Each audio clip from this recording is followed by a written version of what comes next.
Hi people, how are you all? Hope you're all having a good day. This week I wanted to try something a little different in that I figured I would just do a very casual voiceover here and talk about all sorts of random stuff that didn't really feel like it deserved its own video or has already been mentioned previous times, but people asked me to talk about, and so I figured I'd get around to it.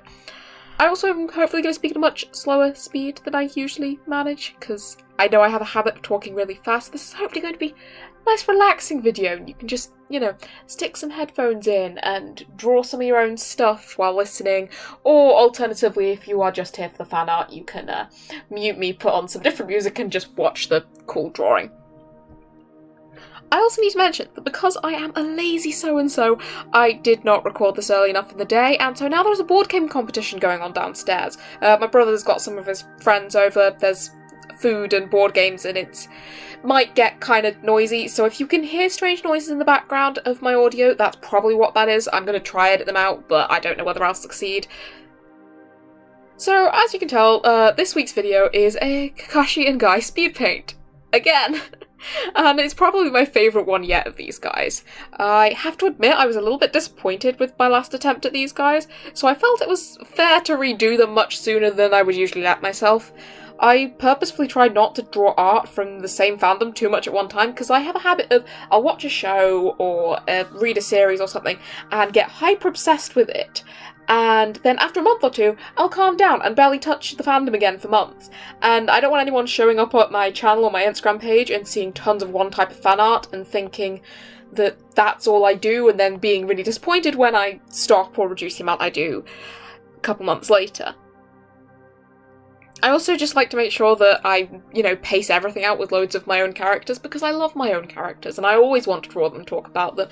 And if you're going to follow me or subscribe to me, you've just got to get used to that, because my characters are my babies and I love them and I must talk about them more. In fact, I think that's the entirety of next week's video, is just me rambling about characters that are barely even relevant to my story. I just love them. So, yeah. That said, Kakashi and Guy are characters that I've never really gotten tired of in the nearly 5 years I've been drawing them, so I won't worry too much about overdrawing them, I think, because I can't imagine a day will ever come when I'm not drawing these two at least, once or twice a year. So, this brings me to the first thing I had planned to talk about, and that was how I got into art in the first place. Someone asked this on one of my old videos, and, it's admittedly a bit of a broad question, because I think everyone starts drawing the same way, I suspect. You're 3 years old, you pick up a felt tip, and you start doodling on things you're not supposed to and get told off. That just me. So, I drew lots when I was in primary school and such, just like little doodles, and I used to draw, we'd go to the pub sometimes, like, for dinner out, not to drink. My parents were feeding me alcohol at the age of 3, and, we'd go to the pub, and while we were waiting for the food show, my parents would bring sheets, paper and pens to entertain us, because, this was in the day before iPads. I know, shocking. Only just in the day before iPads, it was just that we didn't have one. I think they did exist.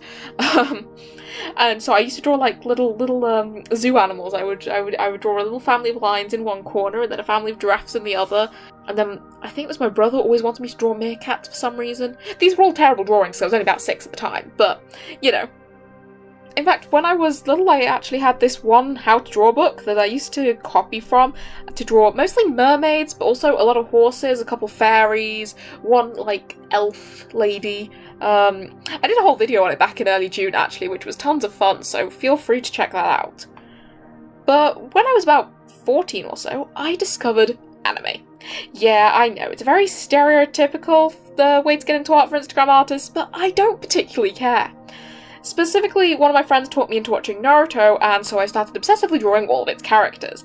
And by drawing, I mean mostly copying drawings. I never traced, although I did once get out a ruler and use it to scale up a drawing of Kaneki Ken from Tokyo Ghoul to help me copy it even better and more precisely. I mean, I might as well have traced it at that point.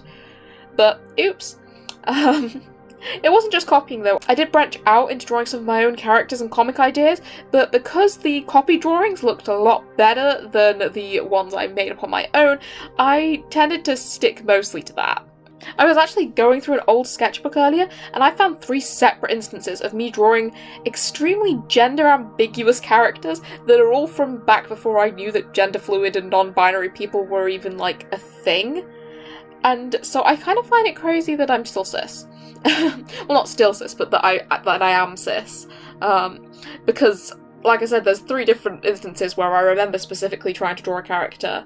That there are 2 who I've got a character who, when I originally designed them, was a girl who dresses exclusively like a boy, and a boy who dresses almost exclusively like a girl. But I did also have one character who was from a universe where people had different coloured eyes, so all the girls in the world had pink eyes, and all the boys in the world had blue eyes. And there was one character with purple eyes, who genuinely I'd never pictured as one gender or the other, and I think I accidentally invented non-binary people and I was like 15.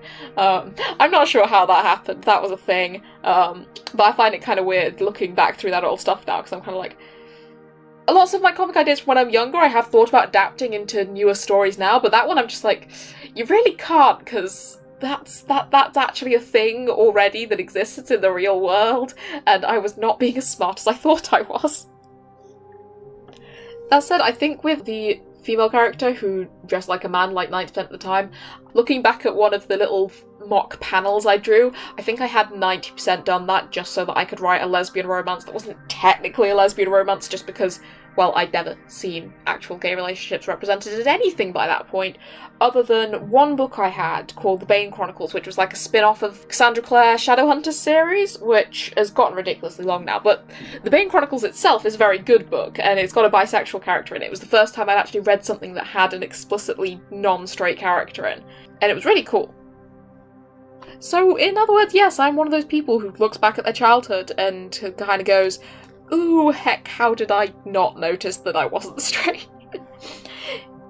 You know, to be honest, if people are interested, I could actually get that sketchbook out and do like a sketchbook tour of it at some point. It would mostly just be me laughing at bad Naruto recreations, but it could be fun. It's got some individual drawings in, or I've got 2 other sketchbooks that I kind of start at the same time, where I've done like, I don't know, 10 pages or so, but never finished it. One of them's really nice, actually. I'm kind of tempted to take the drawings out the front and keep going with it, because it's really nice quality sketchbook. I could totally do that at some point, just not for the next few weeks, because I've got work this week, and then I am on holiday. I shall be in Cornwall, where the sun hopefully shines. I mean, it's not predicted to be boiling hot, but that's probably good, because it means less climate change.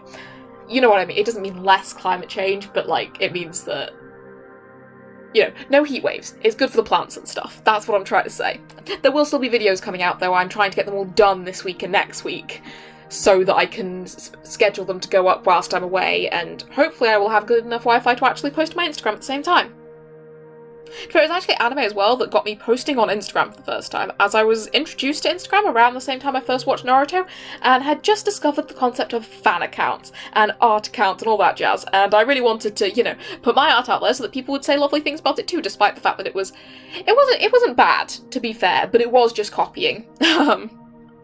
I didn't really get into Kakashi and Guy as a ship though until much later, like about halfway through watching Shippuden, and I came across one Tumblr post of something that mentioned them being like a cute married couple, and it's one of those things that once you've seen it, you just cannot unsee it, and honestly, these 2 are just like my comfort ship, and I still go back and rewatch certain episodes with them in when I'm feeling sad and such, or there's their new arc in Boruto, where Kakashi and Guy literally just go on a honeymoon together.